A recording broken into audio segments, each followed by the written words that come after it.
dobry, kłaniam się nisko, tu Maciej z kanału Moto Wszystko. Z nami jest największy dzik z rodziny pomarańczowych dzików adventurowych, czyli KTM 1290 w wersji S. Serdecznie zapraszam Was na materiał o tym motocyklu. Zanim na grubo wejdziemy jeszcze w kwestie związane z tym KTM-em, serdecznie zapraszam Was do Abruzji na zorganizowane wyjazdy dla motocyklistów. Zabierzemy Wasze motocykle na lawecie, Was odbierzemy z lotniska w Pescarze, pokażemy Wam z abruzyjskim przewodnikiem wszystkie najpiękniejsze atrakcje tego regionu. Na pewno nie zabraknie serpentyn, pięknych zakrętów, morza i włoskiej kuchni. Teraz przechodzimy do materiału. KTM to marka, którą albo kochasz, albo nienawidzisz. Nie ma żadnych półśrodków. Sama stylistyka tego motocykla powoduje, że albo jesteś wielkim fanboyem KTM-a, albo po prostu go nie lubisz i twierdzisz, że jest beznadziejny. To jest taki gościu, który przychodzi na imprezę w pomarańczowym garniturku. Wszyscy na niego patrzą tak z podełba, wygląda trochę jak farmazoniarz, który gada głupoty i podchodzą do niego z dystansem. Ale jak tylko podejdziesz do tego gościa i chwilę posłuchasz, co ma do powiedzenia, odepnie marynarkę z wszystkimi medalami, które zdobył podczas Dakaru oraz podczas wyścigów szosowych, to zrozumiesz, że ten gościu to nie jest farmazoniarz, tylko naprawdę zna się na rzeczy. I dokładnie tak jest z tą marką. Trzeba być amatorem kwaśnych jabłek, żeby lubić jeździć tym motocyklem i go posiadać. I ja będę w tym odcinku starał się powiedzieć Wam, że jest to dosyć fajny sprzęt. Mam nadzieję, że będę dosyć obiektywny, mimo tego, że jestem fanboyem tej marki. Lećmy w takim razie z materiałem. Zaczniemy od, moim zdaniem, wspaniałego designu tego motocykla. Chodźcie tutaj zobaczyć, jak wygląda przednia czacha i to, co zawsze w każdym nowym KTM-ie rzuca się w oczy. Czyli tutaj, nie wiem jak to nazwać, jest to tarcza, powiedzmy, LEDowa i tutaj jest ogromna. To jest rzecz, która najbardziej przykuwa uwagę w tym motocyklu. Przejdziemy tutaj dalej. Jak doskonale wiecie, KTM to jest kolor pomarańczowy, który ja zresztą bardzo lubię. Zobaczcie tutaj na to. Jest to dokładnie takie same zastosowanie jak w mniejszym motocyklu. Czyli te baki z jednej i z drugiej strony mamy na dole, co zmniejsza nam środek ciężkości tego motocykla. Fajnie zostało wkomponowane tutaj również chłodnice z dwie strony. Zobaczcie, podejdźcie sobie tutaj, jak to wygląda. W każdym jednym motocyklu zwykle ta chłodnica jest tutaj na prosto, a tutaj mamy dwie mniejsze. I tutaj to powietrze wpada, chłodzi ciecz chłodzącą, i wypada tutaj z tej strony. Czy ten plastik tutaj za szybko nie ulegnie jakiejś degradacji? Pewnie tak. Zauważcie też, że nie mamy w tej wersji, akurat w tym testowanym modelu, żadnych gmoli, więc naprawdę trzeba uważać. Ja tego motocykla w tym teście niestety nie wezmę do żadnego terenu, bo oczywiście bałem się, że ten motocykl przywrócę. Wydaje się, że ta konstrukcja jest taka dosyć masywna, jak stoicie z boku, ale jak przejdziemy do przodu i złapiemy go z tej perspektywy frontalnej, to wydaje się całkiem zbitą, taką i zwartą konstrukcją. Uwaga, muszę nadążyć za kamerą. Teraz jak przejdziemy dalej, to warto powiedzieć kilka słów o ramie. To jest rama ze stali nierdzewnej chromowo-molibdenowej z elementami kutymi, która ma sprawiać, że ten motocykl będzie miał odpowiednią wytrzymałość. Część pomalowana na czarno, tutaj ta rama pomocniczo pomalowana na czerwono. Niestety, jak zawsze zwracam uwagę tutaj na te spawy. Może są one nieco ładniejsze niż w pozostałych motocyklach, natomiast trzeba zwrócić uwagę na to, że są tutaj wystające. Teraz jak sobie przejdziemy w zasadzie, zrobimy to razem, przejdziemy do wydechu, to jest to dosyć duża pucha, natomiast w niej w środku są katalizatory, dlatego taki rozmiar. Natomiast to wszystko jest pięknie wypolerowane. Znaczek KTM laserowo umieszczony, więc wygląda bardzo ładnie. Brzmi też całkiem nie najgorzej, co zaraz sobie sprawdzimy.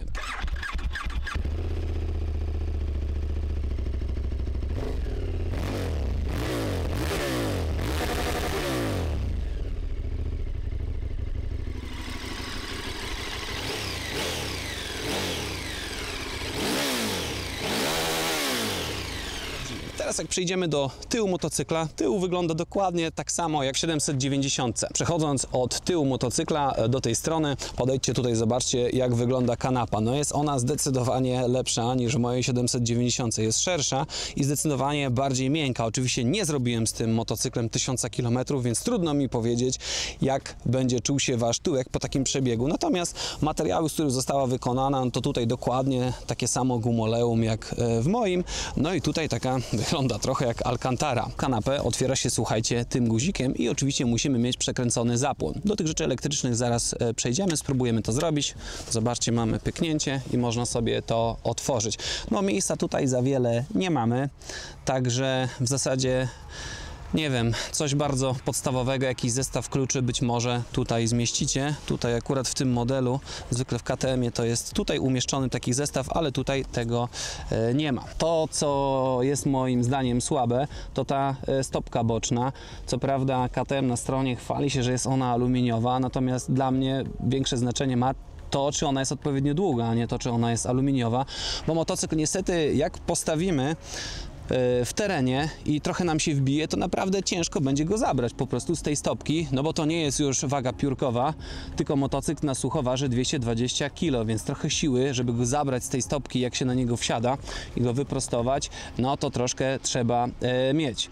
Wyposażony również w stopkę centralną, więc w prosty sposób będziemy mogli smarować go podczas jazdy gdzieś na dalsze odległości. Podejdźcie tutaj, zobaczcie, tak samo jak w modelu 990 mamy tutaj schowek, którym generalnie dobrze trzymać jest kluczyk i telefon. Jest on troszkę mały i na bardzo duże telefony niestety się nie domknie, więc tak czy inaczej będziemy musieli je trzymać w boku kurtki. Natomiast jest to o tyle fajne rozwiązanie, że tutaj mamy również system bezkluczykowy, więc ja nie mam problemu z tym, żeby te kluczyki gdzieś tam odkładać. Nie wiadomo, czy one są, czy ich nie ma, więc wkładamy je tutaj i się o nie nie martwimy, jak jedziemy. Kończąc, kwestie dotyczące designu. 7-calowy wyświetlacz TFT z ultra kozacką jasnością. Bardzo dobrze wszystko widać w każdych warunkach. On jest odpowiednio pochylony. No i nie będę ukrywał też, że odpowiada mi sama stylistyka tego, co się tutaj dzieje. I jeszcze do tego przejdziemy, jak będę Wam pokazywał rzeczy związane z elektroniką. Może jeszcze na sam koniec kwestia dotycząca ustawienia szyby. No jest to dosyć proste pokrętełko, natomiast jesteśmy w stanie zrobić to podczas jazdy, co zresztą widzicie tutaj na załączonym obrazku. Może nie jest to jakieś bardzo finezyjne, są motocykle, gdzie się to łapie po prostu i wyciąga do góry, ale było nie było w trakcie jazdy jesteśmy w stanie to zmienić. Fakt, że jest troszeczkę ekstrawagancki, szczególnie ten przód, no i oczywiście ten kolor, który niektóre osoby po prostu odstrasza. Ja jestem akurat amatorem tych kwaśnych jabłek i mi to się bardzo podoba. Zajmiemy się teraz wszystkimi elektronicznymi kwestiami w tym motocyklu. Zaczniemy oczywiście od samych guzików. Powiem Wam, że nie jestem wielkim fanem tego, jak jest to tutaj rozmieszczone. Wydaje mi się, że w starszych modelach wyglądało to lepiej. Tych guzików jest tutaj na tyle dużo, że naprawdę może to być przytłaczające na samym początku. Ale nic. Tym guzikiem wszędzie wchodzimy, tutaj wiadomo, do góry, do dołu, w lewo, w prawo. Kierunki działają dokładnie tak samo jak w innych motocyklach. Tutaj należy dodać, że mamy system automatycznego wyłączania kierunków. Jeżeli jedziemy przynajmniej 120 trasą i tego kierunku nie wyłączymy, to automatycznie za nas ten motocykl kierunek wyłączy. Teraz przejdziemy sobie do drugiego zestawu. Motocykl uruchamiamy, motocykl gasimy. Tutaj w związku z tym, że mamy system bezkluczykowy, to najpierw musimy wcisnąć, żeby zasygnalizować, że motocykl chcielibyśmy odpalić. I tutaj, uwaga, bardzo fajny guzik, który możemy dodatkowo zaprogramować sobie do najczęściej używanych funkcji. I ja go zaprogramowałem na tą sytuację, żeby pokazać Wam, jak wygląda zmienianie muzyki i zmienianie trybów. I teraz jak przesuniemy dźwignię do przodu, najedź tutaj proszę kamerą na ten, to pojawi się interfejs z muzyką. No i jak jadę, mam interkom na głowie, to po prostu każdą piosenkę następną tutaj przyciszamy, zgłaszamy, tutaj wychodzimy, a przyciskiem do dołu możemy zmieniać tryby. Czyli mamy teraz tryb street i tutaj na boczki, czyli jednym prostym przesunięciem tej wajchy do dołu po prostu zmieniamy sobie tryb, co nie jest w tym motocyklu akurat bardzo proste, żeby zrobić podczas jazdy, bo nie są to proste dwa kliknięcia, więc polecam, żeby to zrobić w taki sposób. Dobra, wejdźmy teraz sobie do menu. W ogóle kilka słów o samym wyświetlaczu. Robi robotę, to jest 7 cali TFT, jest ultra żyleta generalnie, nie trzeba się jakoś bardzo przypatrywać. I tutaj mamy pierwsze menu, w którym widzimy, co się dzieje. Zobaczcie, jaka fajna rzecz. Jest tak dużo motocykli, w którym nam się świeci ten czujnik TPMS, że mamy za mało powietrza tam w którymś kole, ale nie wiadomo, jaka powinna być wartość docelowa. I tutaj mamy na przykład 2,4 i teraz się świeci, bo mamy 2,3. No i wiadomo, temperatura cieczy chłodzącej, zasięg, no i temperatura oleju. Takie rzeczy możemy sobie tutaj sprawdzić. Przechodząc niżej, służy oczywiście ten tryb do resetowania, do sprawdzania, jakie mamy średnie spalanie na 100 km. Tutaj zmieniamy, wyłączamy wszystkie tryby, te związane z mapą silnika i trybem ABS-u i kontroli trakcji. Tutaj wszystko związane z zawieszeniem. Tutaj nastawiamy rzeczy związane z adaptacyjnym tempomatem. Tutaj sterujemy sobie muzyką, tutaj łączymy telefon. Zobaczcie, jak też w jaki fajny sposób jest to generalnie namalowane. Teraz jest na zielono, czyli oznacza, że wszystko mamy włączone, bo ja ten motocykl akurat połączyłem. No i kwestia związana z wykonywaniem połączeń. Tak jak wspomniałem, ja ten swój telefon połączyłem z tym systemem, więc mogę wszystko robić podczas jazdy. Jak widzicie, jest to dosyć intuicyjne i funkcjonalne, w moim przekonaniu lepsze niż w większości motocykli, które miałem okazję testować do tej pory. No i teraz jeszcze, jak spojrzymy sobie na ten główny wyświetlacz, to te wszystkie najważniejsze wartości. Po pierwsze, macie tutaj na dole, czyli godzina, temperatura, wszystkie kilometry pokonane, jaki mamy trip. Na górze deska rozdzielcza z tymi guzikami i z błędami. Temperatura płynu, fajnie zorganizowane, po prostu pokazuje Ci, że jest albo low, albo OK. I oczywiście tryb jazdy.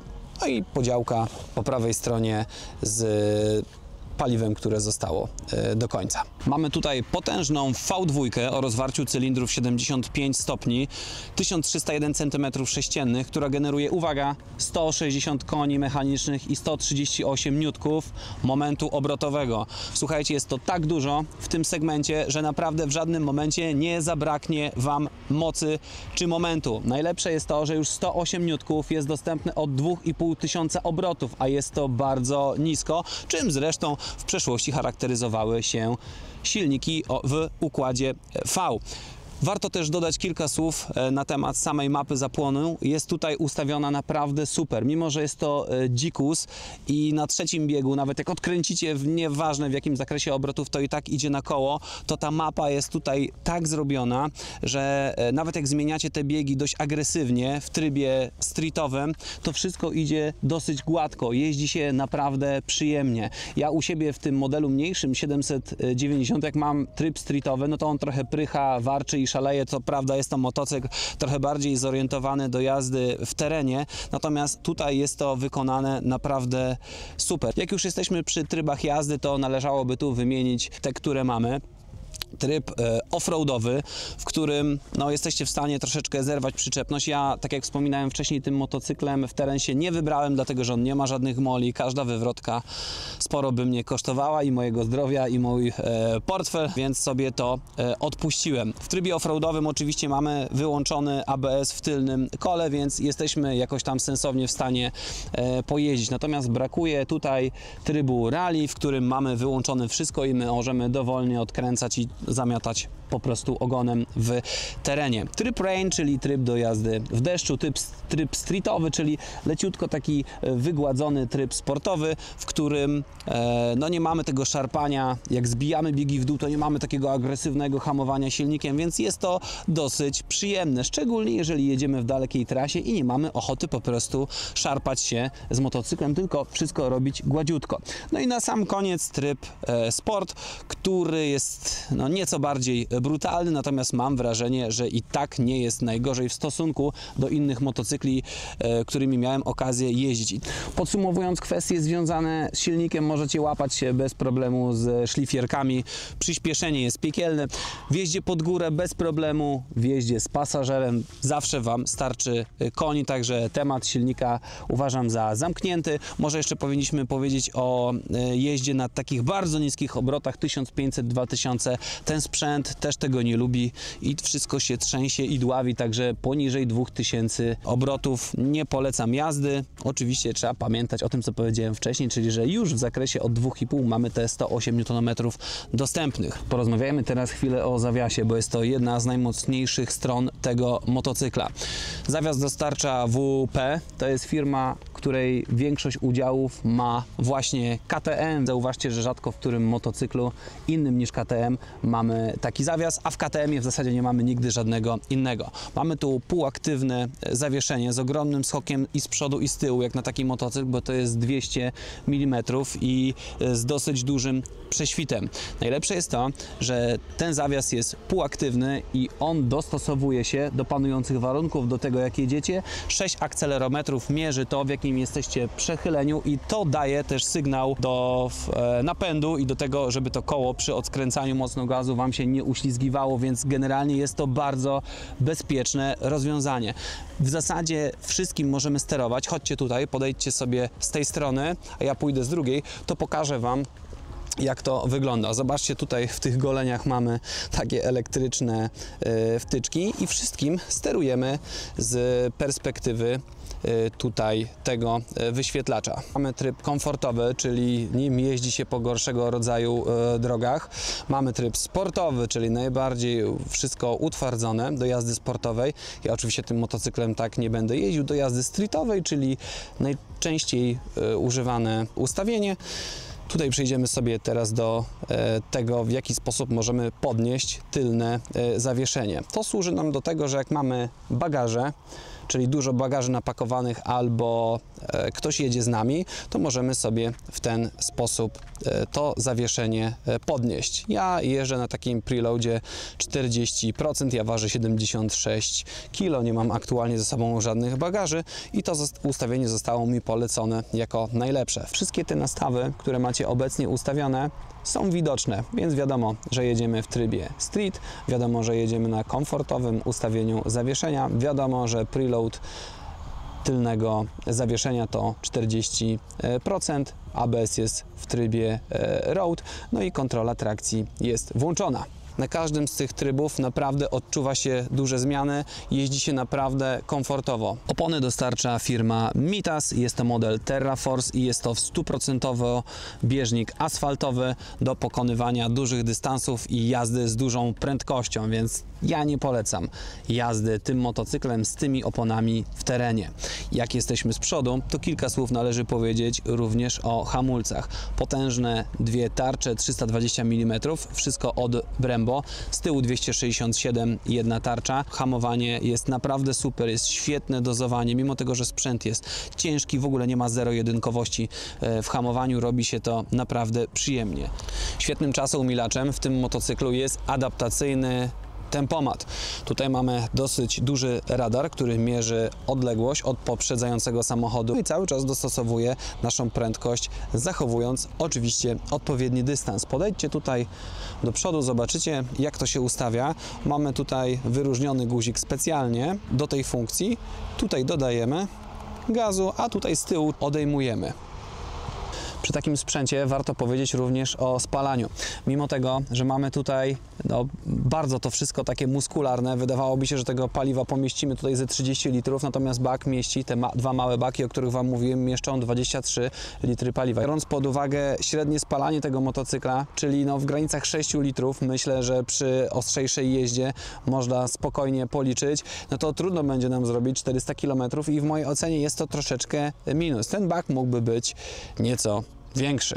Jak jesteśmy przy paliwie, to warto powiedzieć jeszcze o tym, że ten zbiornik otwierany jest automatycznie. Jeżeli podjedziecie i wyłączycie motocykl tym guziczkiem, to macie 20 sekund na jego otwarcie. To takie zabezpieczenie, żeby nikt go po prostu nie otworzył, jak motocykl jest wyłączony. Po połączeniu z aplikacją KTM-a możemy również wyświetlać nawigację Sygica na całym tablecie. Ona nie jest jakaś specjalnie dobra, więc ja nie polecam akurat jej dokupować. mamy dwa tryby. Jeden tryb to jest taki, że płacimy 50 zł i pokazują nam się same strzałki, a drugi to jest subskrypcja roczna w okolicach tam 300 zł i wtedy jesteśmy w stanie wyświetlać na całym tablecie normalną mapę. Jeśli nie, zawsze można sobie powiesić tutaj poprzeczkę i wyświetlać na telefonie to, co najbardziej lubicie. Chciałem Wam pokazać jeszcze dwie irytujące pierdoły. Pierwsza to jest sonda, która jest umieszczona, no zobaczcie gdzie, przecież tutaj nogę trzymamy na tym secie. Przecież każdy, kto będzie jeździł na stojąco w terenie, to będzie kopał w to i to się będzie naruszało i to się na pewno rozwali i zerwie. I druga rzecz jest to, że nie ma on quick shiftera. No, nawet przy tańszych sprzętach, które testowałem, one go po prostu miały, więc takich kilka mankamentów. Listy dodatków i wyposażenia tego motocykla, można powiedzieć, że ona się praktycznie nie kończy. Jesteście w stanie do tego motocykla dokupić absolutnie wszystko, łącznie z podgrzewanymi manetkami, siedzeniami, nie wiem, śrubkami nawet pomarańczowymi na dekle, jeżeli macie ochotę. Oferta jest naprawdę duża i bogata, natomiast tych rzeczy nie ma w standardzie i za wszystko trzeba będzie dopłacić. Kilka słów podsumowania. Po pierwsze, dla kogo jest ten motocykl? Ja mam wrażenie, że KTM celuje tym motocyklem raczej w młodszych użytkowników, tych, którzy wolą nieco więcej odkręcić, nieco więcej hałasu, nieco szybciej pojechać, wyrwać po prostu przednie koło do góry. Nie jest to motocykl na pewno adresowany do kierowników bardziej dostojnych. Poczucie na tym motocyklu jest świetne, jak się jeździ. Uczucie jechania czegoś, co jest naprawdę wyjątkowe, daje sporo. Ja wiem, że to są subiektywne odczucia i możecie mi zarzucić, że nie da się tego sprawdzić oglądając ten film, ale naprawdę jest to doskonałe uczucie jechać tym motocyklem. Świetnie brzmi, dosyć sporo kosztuje, o wszystkich plusach, minusach już Wam opowiedziałem. Ceny startują od 85 000 złotych. Jeżeli macie ochotę przetestować ten sprzęt, zapraszam Was do Liberty Piaseczno, które udostępniło mi ten motocykl do testów.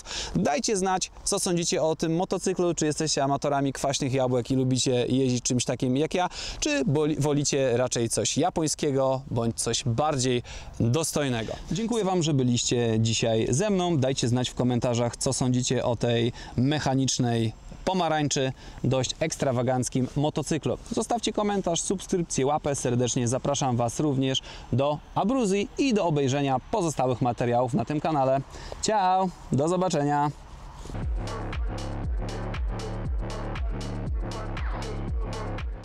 Zarąbistym czasoumilaczem w tym motocyklu jest adaptacyjny... Czekaj, co adaptacyjny? Jak się to nazywa? Mamy tutaj potężną V2 o rozwarciu cylindrów 75 stopni, 1301 cm3, która generuje, uwaga, 160 koni mechanicznych i 138 Nm. Znowu to.